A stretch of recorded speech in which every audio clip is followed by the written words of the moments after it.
2 cops among 5 public servants charged with corruption.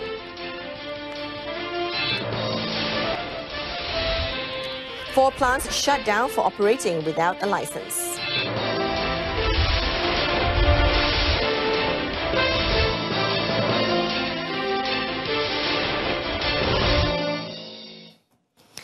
Good evening, I'm Jessica Lee. Welcome to News on 2. 5 public servants, including 2 policemen, pleaded not guilty in separate Kuala Lumpur Sessions Court today to charges with soliciting and accepting bribes from operators of massage parlours during an operation codenamed Ops Kota Raya last year. Now, they are Khairul Reza Muhammad Nazri, 35, Khairul Faizi Muhammad Aziz, 32, ASP Sherman Saleh, 42, Lance Corporal Faizal Miza Zakaria, 35, and Muhammad Fazli Jamaluddin, 48.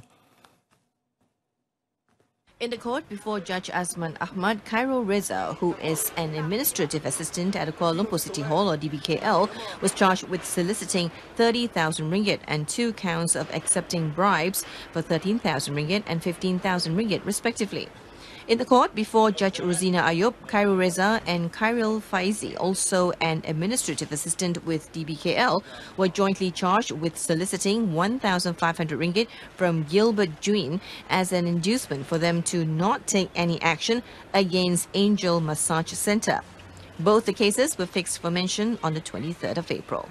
In the court before Judge Azura Alwi, ASP Sherman, who is Tapak Police Station Chief, and Lance Corporal Faizal Miza were jointly charged with soliciting 3,000 ringgit from Gilbert Juin as an inducement for them to not take any action against Angel Massage Centre. Meanwhile, Muhammad Fazli, a fire officer at the Fire Safety Division, Kuala Lumpur Fire and Rescue Department headquarters, was charged with agreeing to accept 500 ringgit from Gilbert Juin as an inducement to support his application for a business license for Redans KL Enterprise. Their cases were fixed for mention on the 18th of April.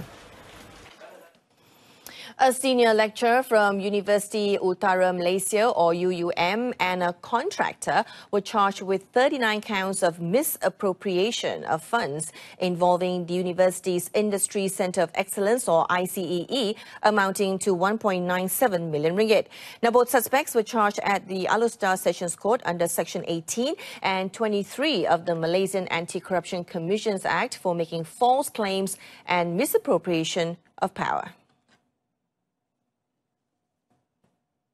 The accused, Associate Professor Hartini Ahmad, 49, faces 33 charges totaling 1.48 million ringgit, while contractor Nazrul Idam Abu Nasiis, 42, faces 6 charges totaling 492,000 ringgit. The charges were made separately at the Sessions Court. Both the accused are suspected to have been misappropriating the centre's funds between 2013 and 2014. They, however, pleaded not guilty and had asked to be put on trial. Sessions Court Judge Juraida Abbas has allowed the professor to be released on bail of 65,000 ringgit with 1 surety, while bail was set at 25,000 ringgit with 1 surety for the contractor. The judge set 29th of April for remention of the case. The Johor Bahru High Court overturned the rulings made by the Sessions Court in the Suna Kim Kim chemical dumping case in Pasir Gudang by reducing the bail for 2 of the accused and offering bail to the 3rd person. Now, High Court Judge Dato Ahmad Kamal Mat Shahid said the Sessions Court judge did not provide a reason to justify the earlier ruling on bail for the 3.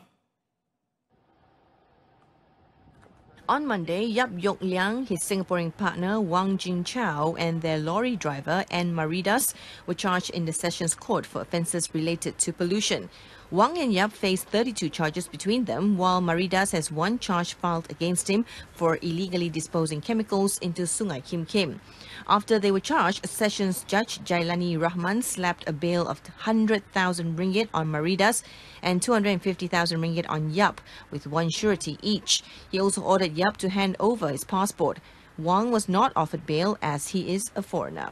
However, in his decision today, Dato Ahmad reduced Maridas's bail amount from 100,000 ringgit to 30,000 ringgit and Yap's from 250,000 ringgit to 150,000 ringgit.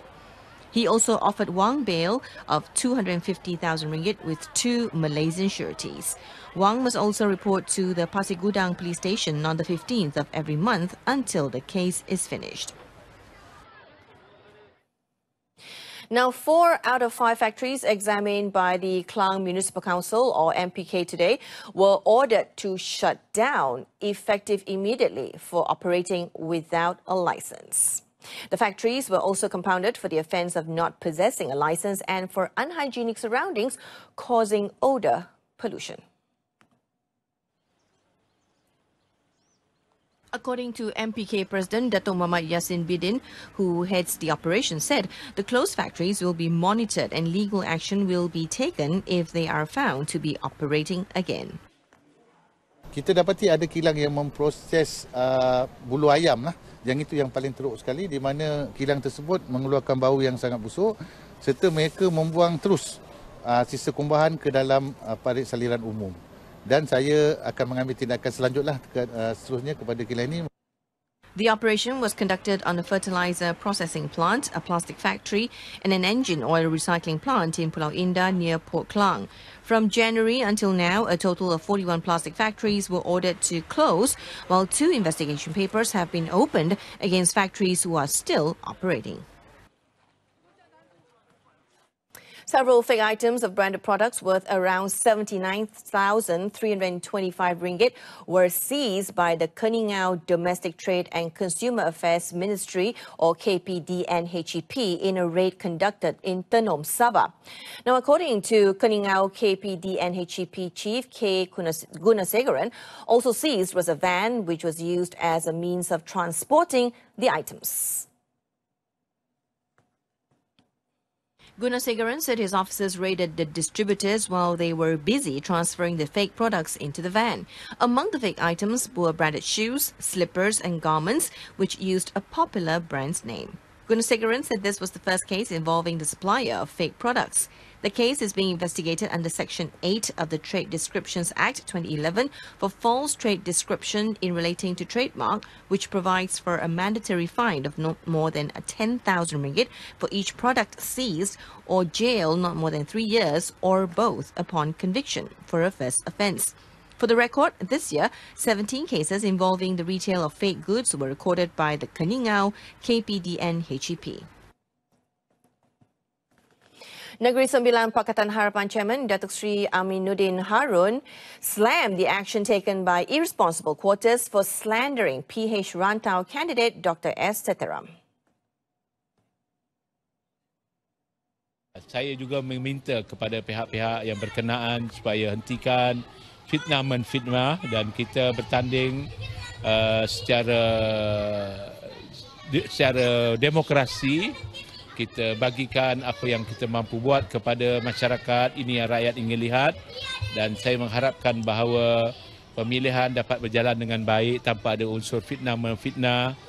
It was said that Setheram was planning to invite Indian actress Namita Vankawala to Rantau as a way to lure votes from the Indian youths in the constituency.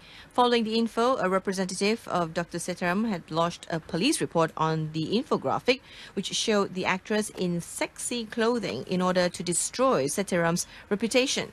Datuk Seri Aminuddin, who is also Negeri Sembilan Menteri Besar, said this when met by reporters in Rantau today. Now, the awareness among rear seat passengers to wear their seat belts remains low and should be intensified. Investigation found that many passengers are only wearing their seat belts to avoid from being issued summonses instead of using it for their own safety. Malacca Road Transport Department JPJ Director Muhammad Firdaus Sharif said based on a survey conducted by the Malaysian Institute of Road Safety Research, or MIROS, failure to wear rear seat belts is among the main cause of road accident in the state. Dari segi pengguna jalan raya lah, terutama sekali ibu bapa yang bawa anak kecil, anak besar ataupun orang besar lah, yang duduk ada di tempat duduk belakang lah. Sebab contoh hari pun kita membuat peneguran, teguran advokasi sebanyak 38 buah kenderaan lah. Yang mana kalau ikutkan memang kadar yang agak tinggi lah.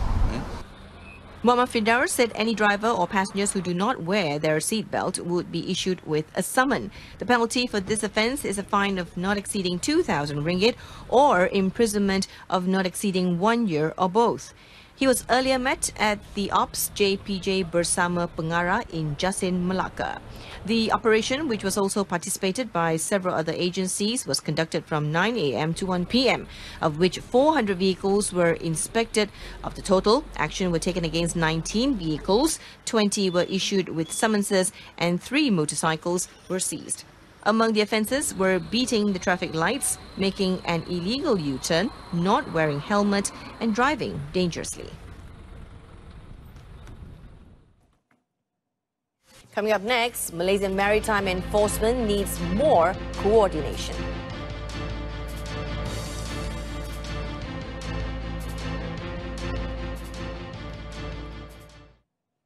Prime Minister Tun Dr. Mahathir Mohamad says enforcing the various maritime laws in Malaysia is a fragmented affair, cutting across more than 10 ministries and 31 maritime-related agencies, hence the need for an ocean governance regime.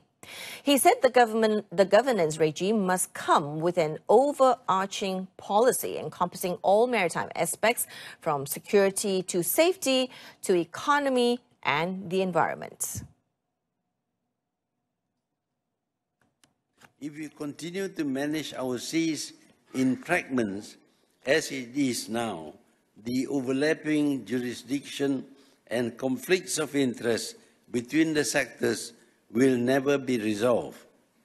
Going back to the notion of blue economy and maritime domain awareness, the management of Malaysia's seas must be based on balancing the need in continuing to use the sea for economic activities without sacrificing the needs to maintain security, safety, and marine environment. The Prime Minister said Malaysia is blessed with all the attributes of a maritime nation, with its strategic location at the focal point on the map of maritime trade, where 90% of trade is via shipping. In his keynote address when launching the National Maritime Conference, NMC, being held in conjunction with Lima 2019 today, Tun Dr. Mahathir said Malaysian waters are home to bountiful natural resources that provide a livelihood to fishermen. He said in line with the United Nations Sustainable Development Goals, the government is keen on the principles of the blue economy, where sustainable economic growth should always be in line with maintaining the ocean's health. Now, there will be no compromise to passenger comfort and safety, even with 23.84 billion ringgit shaved off from the LRT3 and MRT2 rail projects. Finance Minister Lim Guan Eng said contractors engaged for the projects would be closely monitored to ensure this. Sekiranya pemotongan harga yang munasabah boleh dicapai dengan mutu kerja yang terjamin, maka sesuatu projek boleh dipertimbangkan untuk diteruskan. Formula paling baik adalah mencapai pemotongan harga yang munasabah tertakluk kepada mutu kerja yang terjamin. Ini dicapai, satu yang betul, dalam projek LRT3 dan MRT2. Speaking in Parliament today, the Finance Minister added that the cost-saving approach taken by government had lowered the cost of the LRT3 project by 16.63 billion ringgit and 8.82 billion for the MRT2 project. The initial cost of the LRT3 project was 31.65 billion ringgit and is currently slated for completion by February 2024, while the MRT2 project, initially projected at 39.35 billion ringgit, is currently scheduled for completion by July 2021. On another note, Lim Guan Eng said the federal government is seeking additional fund from the Consolidated Fund to supplement its development expenditure of 46 billion ringgit for the year 2018. Now, the Supplementary Supply Bill, or 2019, was tabled for the first reading in the Dewan Rakyat today. Tuan Yang Dipertua, saya mohon mengemukakan rang undang-undang perbekalan tambahan 2018 dalam kurungan 2019. In 2018, the federal government approved a supplementary budget of 8.83 billion ringgit for its expenditure. Deputy Minister in the Prime Minister's Department, Muhammad Muhyiddin, said Pakatan Harapan government's stance on the Anti-Fake News Act 2018 remains steadfast. Now, he said although Dewan Negara has rejected the motion to repeal the act at the last parliament session, the government will proceed with the motion. Kini kerajaan tidak membuat apa-apa keputusan untuk U-turn. Kita akan konsisten memansuhkan akta ini. In addition, he said the Anti-Fake News Act 2018 is not needed as there are several acts such as Section 233 of the Communications and Multimedia Act which can be used for cases involving fake news. Muhammad Hanipa said this in response to a question put forth by Maran Member of Parliament, Datuk Seri Dr. Ismail Abdul Muttalib. The proposal to repeal the Anti-Fake News Bill was passed by Parliament on 16th of August. However, it was rejected in the Dewan Rakyat.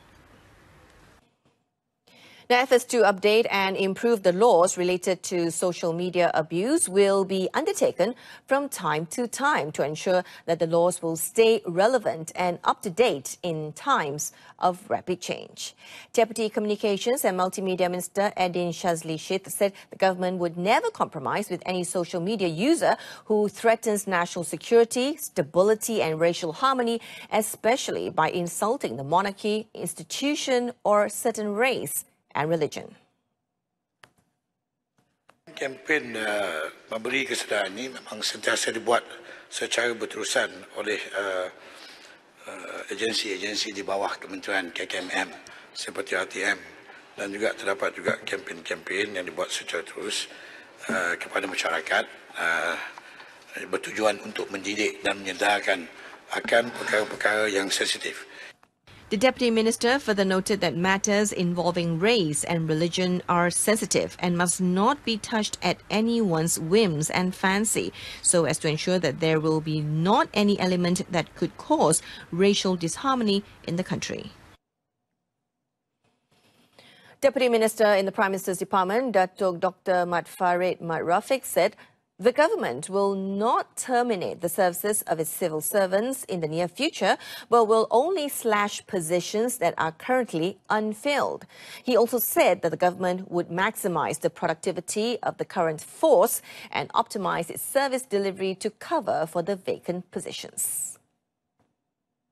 Apabila kita mengatakan kita ingin mengurangkan secara berperingkat bilangan penjawat awam ini adalah melibatkan jawatan-jawatan di dalam perkhidmatan awam yang tidak diisi. Speaking in Parliament today, the Minister in charge of National Unity and Social Wellbeing explained moving forward, attention would be given to increasing productivity and optimizing current resources. He further assured that the transition to a slimmer civil service in the future would not affect the administration of the country. The Dewan Rakyat was told today that only 75,618 out of 213,965 of households which had registered under the e-Kase have received monthly electricity bill rebate of 40 ringgit each.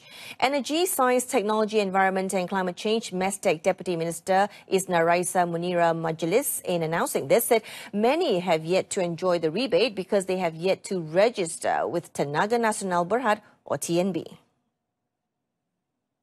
Saya ingin juga menyeru sebab disebabkan rebate 40 ini masih lagi ramai yang tidak menerima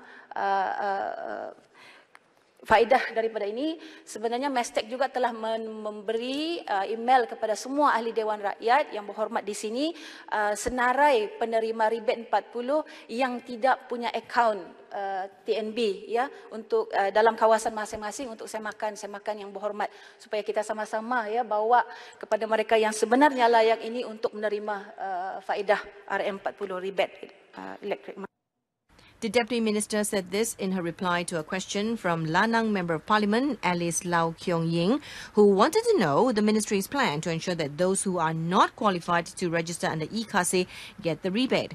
Now, during the tabling of the 2019 budget, the government announced the increase of the monthly electricity billing subsidy to 40 ringgit from 20 ringgit, implemented previously, involving an allocation of 140 million ringgit.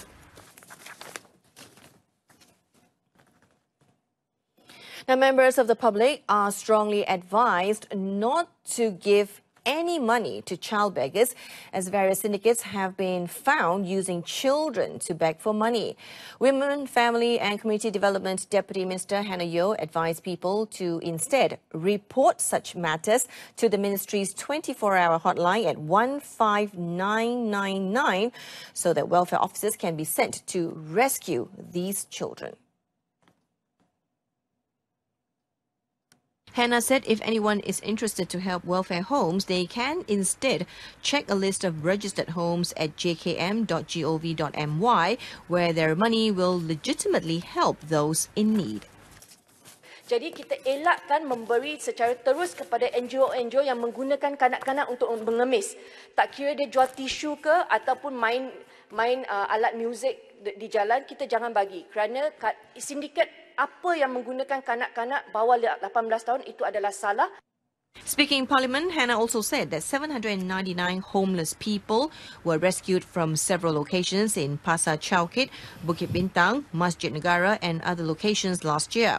Since January, she said 67 homeless individuals had sought temporary accommodation at an Anjong Singgah shelter, while 38 of them managed to eventually find jobs and become self-sustaining.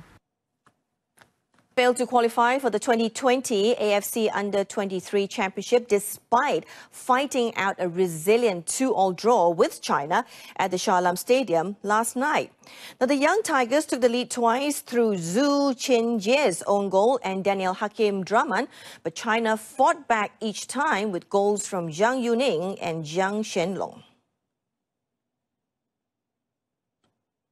In the match at the Shah Stadium, master coach Gus Hidding's side started the game very well, but it was Malaysia who broke the deadlock in the 10th minute after Yang Lee Yu handed the ball into his own net following Muhammad Shami Safari's shot. 6 minutes later, the Great Wall pulled the goal back through Zhang Yuning's header to make it level until half-time. Midfielder Muhammad Daniel Hakim put Malaysia back in front in the 54th minute after calmly tapping the ball into the net when goalkeeper Chen Wei failed to stop Nick Akif Shahiran's corner. Jiang Shenlong's header in the 83rd minute then denied the more than 20,000 home fans' hopes to see their favourites qualify automatically into the final round in Bangkok next year as group champions. Last year's edition remained as Malaysia's only appearance at the tournament. They made their AFC Under-23 Championship debut in China last year and reached the quarterfinals where they lost to South Korea. Now, India jumped to second spot in the points table of the Sultan Azlan Shah Cup 2019 with a dominating 4-2 win against host Malaysia yesterday at the Sultan Azlan Shah Stadium in Ipoh. Now, after sharing points with Republic of Korea in a 1-all draw in its second match, India put in a strong performance against an error-prone Malaysia to have one foot in Saturday's final. After an entertaining but goalless first quarter, India took the lead in the 17th minute through Sumit after India worked its way from a free hit just outside the circle. Malaysia pushed for an equaliser, winning 2 consecutive short corners, and drag flicker Razi Rahim scored in the 21st minute to restore parity. However, Sumit Kumar's field goal in the 27th minute helped the men in the blue to go into the break leading 2-1. Varun Kumar made it 3-1 in the 36th minute after India won 3 consecutive penalty corners in the third quarter. Malaysia won 3 consecutive corners with the third quarter winding down, but poor trapping and mishits took the steam out of the home team. In the 57th minute, Tengku Tajuddin Tengku Jalil pulled one back for Malaysia with a field goal, but Mandeep Singh scored in the next minute to end the match 4-2. With this win, India moved to second spot in the points table behind Korea, which moved to the top spot after beating Poland 3-2 yesterday. And that's all the time we have for this evening. Thank you for joining me. I'm Jessica Lee.